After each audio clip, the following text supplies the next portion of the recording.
Your car's all tired and dirty looking, kind of like this one. But instead of spending the next 5 years paying for a new one, how about you spend one afternoon making this look like a new one? You get a sense of satisfaction and a new looking car.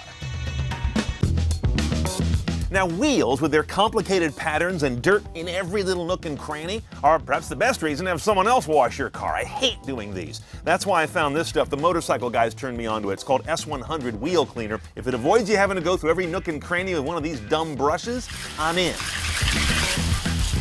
Next, it's time to wash the car. And the first thing you do is just get it real wet.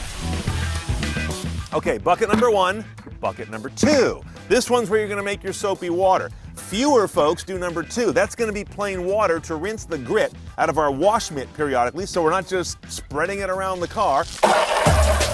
Now, what you make your suds out of is an automotive car wash. Don't go grab the strongest stuff you got under your kitchen sink, and you don't use a lot of it. Now, you can use a sponge, but I like these little kind of weird little fingery wash mitts. Saves you a lot of getting in there with your fingers. That goes on into the suds. Start at the top of the car.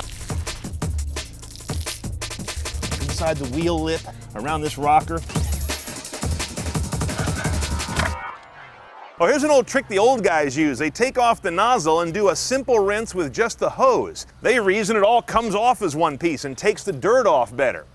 It's either a bunch of BS or really brilliant physics, but it costs nothing to try. Okay, chuck the chamois and look into one of these deionizing filters for the final rinse. You can also find big ones on wheels. I hate drying cars. Okay, all the major stuff's been removed, but how about the invisible stuff? Here's how you know it's there. Take your hand, the one without a ring on it, and run it over your paint. Can you hear that? You should never be able to hear your paint, but you can, because all those contaminants are stuck in it. It's like upside down sandpaper. We're gonna get those off with a clay bar. Looks like a couple of pieces of yellow silly putty in little envelopes there. You've got this spray that you use to lubricate the clay as it glides over your paint, and another rag. You're gonna have a lot of those when you get done. Just kind of mold this thing out till it's, about the size of the palm of your hand. Select a small area of the hood or whatever panel you're working on. Get a little bit of this stuff going there. About a foot square is what I like to do. And take this clay, get it on there, and just go back and forth. You'll know you're done when it no longer sticks. I don't know if you can see that, but see all those brown and black speckles in there? That's embedded grime that was stuck to the paint. I wish you were here on our shoot location. The difference between this and this is audible and totally tangible. Now, if you drop this guy on the ground, throw it away. You don't even want a chance taking cement grit from your driveway and working it into your finish. Now, if you've discovered some new chips in your paint, this is the time to touch them up before the wax goes on. Okay, finishing now with our surface correction, we get to one of the biggest misunderstood areas about cleaning up a car, and that is polish versus wax. They're often mixed up in people's minds. Polish is a microabrasive that will take off a fine layer of your finish and delete scratches in it. Wax is something you use to seal the finish after you've washed, clay barred, and/or polished it, whatever combination. Most people will put so much on that they get polish and or wax down in all their crevices. You don't even need to go within a half an inch of crevices. That way you never have that problem. Let it dry to a haze. Takes about a minute or two. Okay, then a separate nice dry buffing rag that's not moist at all to get this haze off. And that takes almost no effort at all. Now, wax is something you put on to protect all the work you've just done. Put this stuff on pretty liberally. And again, almost no effort here. Think of it as like a moisturizer or an aftershave. You just did a real deep clean. Now you want to put something back in there and make it feel good. Now, tires. Some folks think putting tire dressing on looks tacky. Others think detailing's not done until you have put it on. It's up to you. I use Armor All, but I get the low sheen, natural finish stuff. I just spray it on and leave it on. I don't rub it in or anything like that. All I do is take off the excess after I'm done. Now, I'm not taking a break. The old school trick is to take newspaper, wad it up, get some window cleaner on it, and use that to polish your glass. Today we have a more high-tech solution.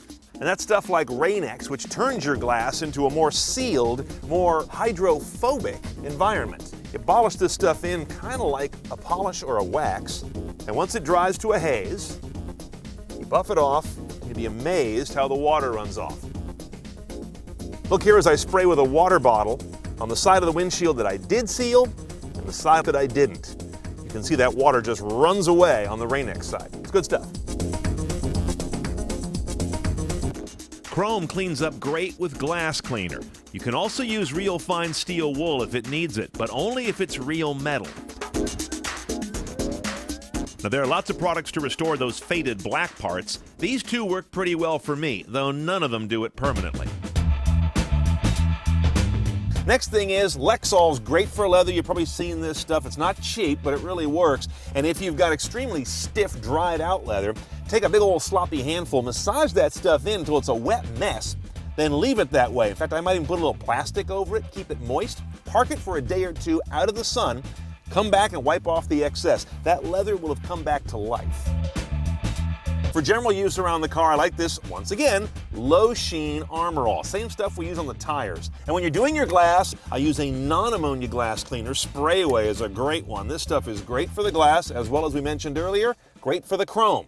Getting in these little crevices where chrome and bezels meet, that's where this little eraser pencil comes in handy. Just come along in there and just dial around that area, and then give it a quick brush.